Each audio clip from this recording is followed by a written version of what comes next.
안녕하세요. 군사돋보기입니다. 우크라이나의 대규모 기갑부대와 러시아군의 대규모 기갑부대가 정면으로 격돌하는 21세기 최대 규모의 기갑전이 예상되는 현재 상황에서 전혀 뜻밖의 조사 결과가 나왔습니다. 어쩌면 가장 큰 위기로 여겨지고 있던 돈바스 지역에서 러시아군의 공세가 생각보다 별것 아닐 수도 있을 것 같은데요.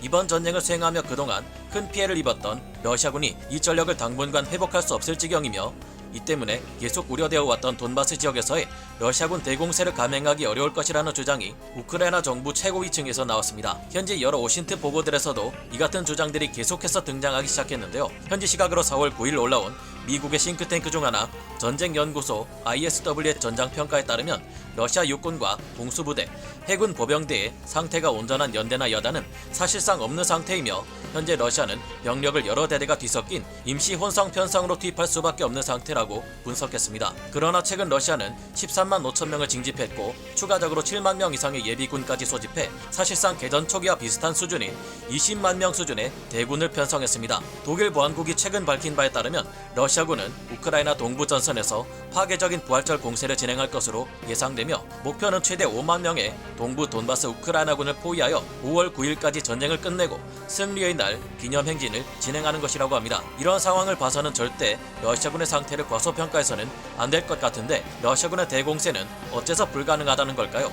좀 더 자세히 알아보겠습니다. 전문가는 아니지만 해당 분야의 정보를 조사 정리했습니다. 본의 아니게 틀린 부분이 있을 수 있다는 점 양해해 주시면 감사하겠습니다. 현지 시각 4월 9일 우크라이나의 올렉시 아레스토비치 대통령실 수석고문은 우크라이나군이 지난 45일간의 전쟁을 수행하며 러시아군이 투입한 180여 개 대대 전술단 중에서 무려 60여 개나 격파했다고 보고했습니다. 우크라이나군의 전투 피해 평가 결과 러시아군은 개전 이래 20여 개 대대 전술단이 전멸해버렸고 40여 개 대대 전술단에게도 전투 능력을 크게 손실할 정도의 피해가 있었다고 주장했는데요. 이는 러시아군이 전투에 투입할 수 있었던 180여 개 대대 전술단 중 무려 3분의 1에 달하는 엄청난 수치이며 당분간은 이 피해를 복구하기 어려워서 사실상 동부 돈바스 지역에서의 대공세를 러시아가 계획했던 대로 제대로 수행하기는 어려울 것이라는 주장을 내놓고 있어 주목받고 있습니다. 이는 최근 현지 시각 4월 8일 독일의 언론인 벨트가 현재 러시아군의 피해 상황과 앞으로 이어질 전투를 예측한 결과에서보다 러시아군의 피해 상황이 더욱 심각하다는 것을 말해주고 있는데요.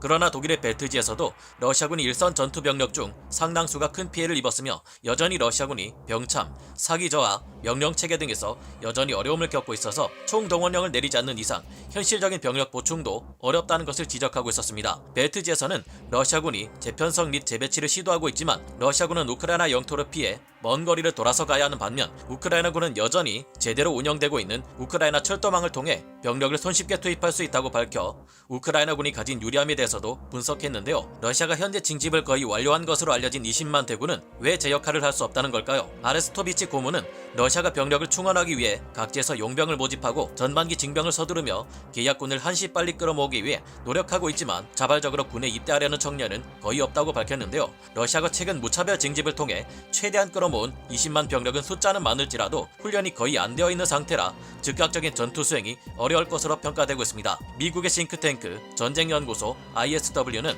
러시아가 최근 징집한 이 신병들을 여름이 오기 전 우크라이나 전선에 투입할 경우 모두 우크라이나군 대포의 밥이 되어버릴 것이라며 우려를 나타냈는데요. 우크라이나 정부 당국에서는 4월 초 전투를 수행하다 포위 섬멸될 위기에 처하게 됐었던 키우 근방의 러시아군, 그 외 체르니 히우 지역과 수미 지역에서 큰 피해를 입고 철수한 러시아군 상당수가 현재 러시아 벨고로드 지역과 쿠르스크 지역과 같은 우크라이나 동부 국경 너머에서 재편성을 거의 완료했다고 밝혔습니다. 하지만 이들은 현재 기존의 병력과 신규로 충원된 병력들의 호흡을 맞추기가 어려워 즉각적인 투입은 불가능할 것이라 판단하고 있는 상태입니다.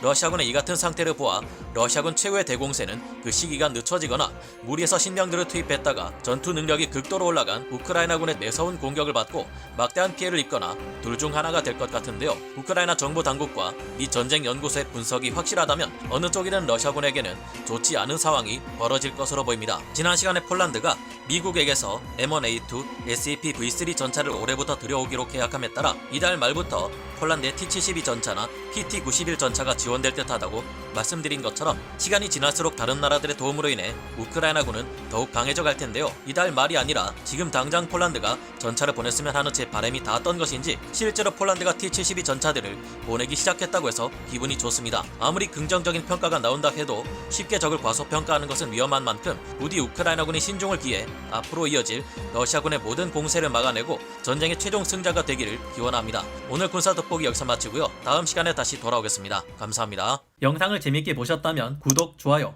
알림 설정 부탁드리겠습니다.